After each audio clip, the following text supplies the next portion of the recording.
Hi friends, இன்றைக்கி மதியம் லஞ்சுக்கு பார்த்தீங்க அப்படின்னா வெஜ் மீல் காம்போ வந்து ஆர்டர் எடுத்து பண்ணி கொடுத்துருந்தோம். மொத்தமாக பார்த்தீங்க அப்படின்னா ஒரு 8 சாப்பாடு கிட்ட ஆர்டர் வந்துருந்துச்சு. ஒயிட் ரைஸு, அப்புறம் இது வந்து சூப்பராக இருந்துச்சுங்க. இந்த வாழைக்காய் மசாலா அவ்வளோ டேஸ்ட்டாக, நான்வெஜ் டேஸ்ட்டில் சூப்பராக வந்துருந்துச்சு.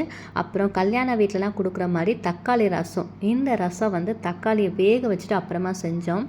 அது கூட வந்து புடலங்காய் பருப்பெல்லாம் போட்டு கூட்டு மாதிரி ப்ரிப்பேர் பண்ணிட்டோம். அப்புறம் பார்த்திங்க அப்படின்னா எப்பவும் போல் வெள்ளிக்கிழமை சாம்பார் தானே, ஸோ நம்மளும் சாம்பார் வச்சிடலாம் அப்படின்னு சொல்லிவிட்டு உருளைக்கிழங்கு, கத்திரிக்காய், மாங்காய், பீன்ஸு, கேரட்டு அதெல்லாமே போட்டு சாம்பாரும் ப்ரிப்பேர் பண்ணிட்டோம். சூப்பராக வந்துருந்துச்சு. அன்றைக்கி வந்து கிட்டத்தட்ட நாங்கள் எத்தனை பர்னரில் சமைச்சோம் அப்படின்னா ஒரு 5 பர்னர் கிட்டே வச்சு சமைச்சோம். ஏன்னா நம்ம டைமுக்கு செய்யணும் அப்படிங்கிறக்காக 10:30 வரைக்கும் ஆர்டர் கொடுக்குறவங்க கொடுக்கலாம் அப்படின்னு சொல்லி தான் நான் அன்றைக்கி வந்து கொடுத்துருந்தேன். எங்ககிட்ட ரெகுலராக வந்து பார்த்திங்க அப்படின்னா இங்கே ஒரு அங்கிள் வந்து எப்போவுமே ஃபுட்டு வாங்குவாங்க. அவர் வந்து பார்த்திங்க அப்படின்னா இந்த மாதிரி இன்றைக்கி ஒரு டிஃபன் கேரியர் கொடுத்து நீங்கள் இதில் எனக்கு போட்டு கொடுத்துருங்கன்னு சொன்னாங்க. ஸோ நம்ம நெக்ஸ்ட் ஸ்டெப் அடுத்த ஸ்டெப் போயிருக்கோம் அப்படின்னு சொல்லி அது ஒரு ஹாப்பினஸ்ஸாக இருந்துச்சு. அதான் இப்போ உங்கள் கூட ஷேர் பண்ணிக்கிறேன். இந்த பாத்திரத்தில் இருக்க சாப்பாடு பத்தாதோ அப்படின்னு சொல்லிட்டு இன்னொரு பாத்திரத்துலேயே நாங்கள் வந்து சாப்பாடு வடிச்சிட்டோம்.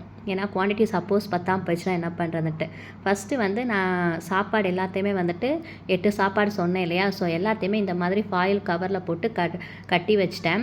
எல்லாத்துக்கும் ஒரே அளவாக இருக்கணும் அப்படிங்கிறக்காக எப்போவுமே நான் வெயிட் மிஷினில் போட்டு தான் கட்டுவேன். எனக்கு அதனால தான் டைம் ரொம்ப இழுக்கும்.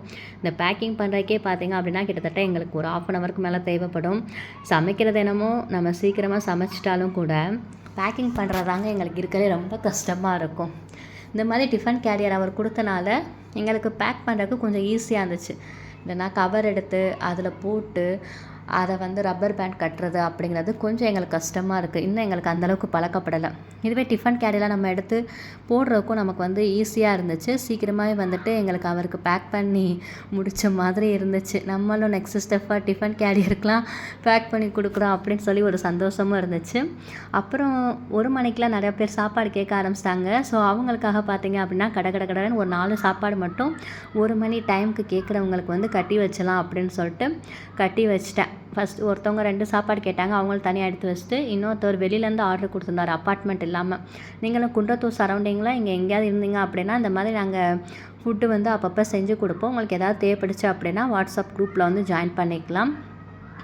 நெக்ஸ்ட்டு வந்து பார்த்திங்க அப்படின்னா டைம் ஓடிட்டே இருக்குது. ஸோ எல்லாத்துக்கும் கட்டிடுவோம் அப்படின்னு சொல்லிட்டு ஃபுல்லாக வந்து கட்டி முடிச்சிட்டேன். ஆரம்பத்தில் நாங்கள் சின்ன அளவில் செய்ய ஆரம்பித்தது பார்த்திங்க அப்படின்னா இப்போ கொஞ்சமாக வளர்ந்து இந்த ஸ்டேஜுக்கு நாங்கள் வந்திருக்கோம் அப்படின்னு சொல்லி திரும்பி பார்க்கும்போது அது அவ்வளோ சந்தோஷமாக தான் இருக்குது.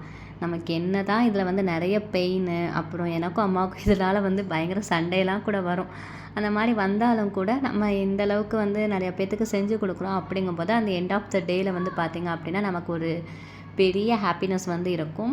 இதுலேருந்து உங்களுக்கு நான் என்ன சொல்ல வரேன் அப்படின்னா, நீங்கள் எந்த ஒரு பிஸ்னஸ் பண்ணாலும் இன்றைக்கி பண்ணிவிட்டு நாளைக்கு பெருசாக சக்ஸஸ் ஆகும்னா முடியாது. மெதுவாக போயிட்டே இருங்க. கண்டிப்பாக ஒன் டே பெரிய ரீச் ஆகலாம்.